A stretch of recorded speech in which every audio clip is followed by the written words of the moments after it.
Hi, welcome to Bookies. I'm Bear, and you have reached the only YouTube channel that, when monetized, will give 100% of the proceeds to public libraries and literacy programs. So how do you help? It's simple.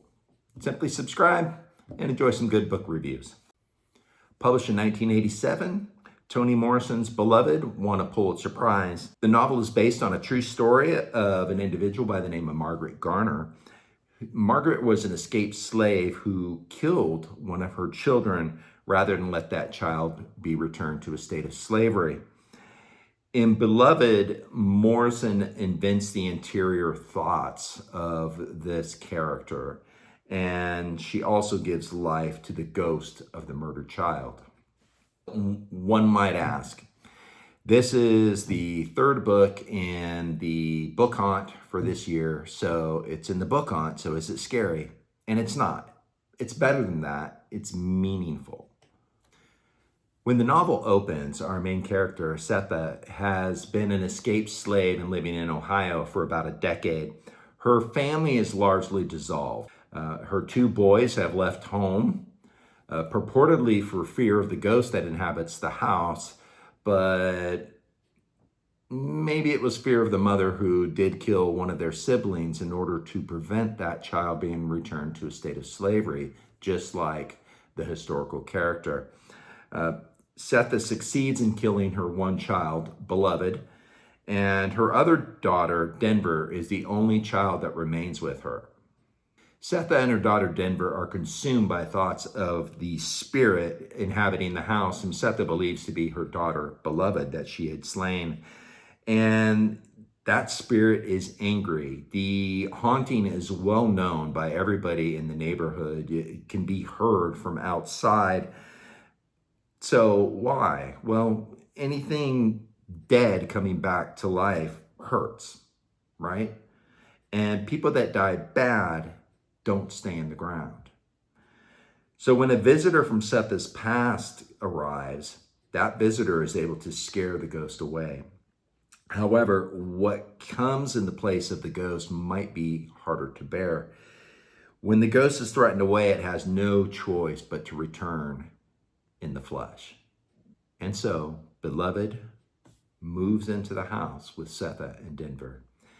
And that's all the plot I'm going to give you. I don't want this to be a spoiler review. So, the information that I provided you is kind of publicly known, so I don't feel like it's a spoiler. But rather than go into the details and explain to you exactly what happens in the house and if things are resolved or how they're resolved, I'm going to avoid that spoiler material. Instead, I'm going to talk to you about some themes in this novel. And frankly, there are elements of the prose in this novel that are kind of confusing, and it can be at times a little bit of a difficult read. So if you haven't read this novel yet, I think having the idea of the themes is really going to help you enjoy the novel better. Beloved discusses the intertwined themes of trauma and love in Black history. The characters are trying to find love and be loved. The things that you love are diminished when there's a threat that they can be taken away. And Morrison shows that slavery is destructive to love in all of its forms. This novel examines the dehumanizing effects of the slave trade, the backbreaking work, the abuse, the fear, the dehumanization in referring to slaves as property or animals, and the rape, the murder, all those effects of slavery, which are fairly well known in history. But in this novel, those effects are internalized in the character of Sethe. And it goes without saying that Sethe's choice to slay one of her own children rather than having that child return to a state of slavery, it's safe to say that Sethe is very, very traumatized by her experience early in life as a slave. What was worse for Sethe than the death of a child was that any white person could take your whole self away. And not just to kill or maim, but to dirty you so you can't even love yourself. In effect, Sethe considers herself to have been dirtied, but her children are clean. Her children have not experienced the slave experience. and she'd rather keep it that way. And if she can't, when a white man comes to the door and there's a knock and she knows it's the slave master trying to return her family to slavery, she'd rather kill than allow that to happen. It goes without saying that Sethe is mired in her past. The novel probes the interior life of those that were enslaved. And if you only focus on slavery in the book, then you're focusing on the institution and not the people. And when that happens, the institution dominates the plot and not the individuals. Morrison wanted this novel to be about the people and not the institution. And so her fiction, in contrast to history or nonfiction, gives focus on the individuals. And that's the idea. The past needs to not be an abstraction. It needs to be real and it needs to be personal. And so Sethe needs to sit down at the table with her past. And her past is Beloved, the ghost, now returned in adult form and in the flesh.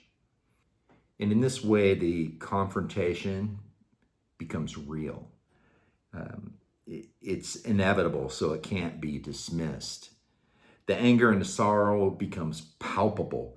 Sethe needs the ghost, and the ghost needs Sethe. And so you have this relationship in the book that is so love-struck that it's toxic, for lack of a better word. It's destructive to Sethe and Denver. Morrison wanted to make memory come down and sit at the table with Sethe. And even if she was trying very hard not to remember her past, memory is always present. And so, Beloved comes. Sethe's greatest fear is that Beloved would leave after she's come. And she has to make Beloved understand what it took for her to draw a saw blade under the chin of that baby, Beloved. The best thing for Sethe and the best thing in Sethe was her children. And she needs to convince Beloved that what she did was right because it came from a place of true love. In Sethe's mind, she put the baby into a safe place. At the same time, she really didn't, because it was a murder and the deed was horrible. And to that extent, you get the sense when you read this novel that Sethe really doesn't want to be forgiven. She's trying to justify what she did as a better alternative to slavery. But at the same time, she understands that there's a lot of shame and guilt. And so she doesn't really want to be forgiven. And in fact, she wants that forgiveness refused. And Beloved comes to oblige that. Think about it. A life with the ghost of your child would probably be all-consuming. In respect to the love between Sethe and Beloved, it's a love that removes all others, including to the exclusion of Denver. It's a jealous love. It's a love that's willing to harm in order to secure the other. And it's a love that diminishes Sethe both in body and in spirit. Like I said before, it's toxic. But even so, even with the toxicity, even with the fact that Sethe is totally devoted to Beloved and that she's becoming physically ill, even though she's neglecting her daughter Denver and excluding all other things, she still thinks this is the preferred life because it wasn't the life in slavery. Morrison imbues Beloved with some wonderful prose. This is such a well-written novel. You could see why it earned the Pulitzer Prize. And throughout the book, Morrison is asking us to consider hope in the dark and to question what freedom really means. For example, for a period of time in Sethe's life, she had a kindly slave master. But was she free? No, because the slave master still had control over her future and her present. So even though you're in a good condition in a bad place, it still isn't freedom. Morrison is asking us to consider these kinds of issues. And Beloved is about the destructiveness of hate. the redeeming power of love and the responsibility that we share to heed the voices of the past. Beloved poses this problem. Freeing yourself is one thing, but claiming ownership of that freedom is an entirely different thing. How does one move beyond a traumatic past?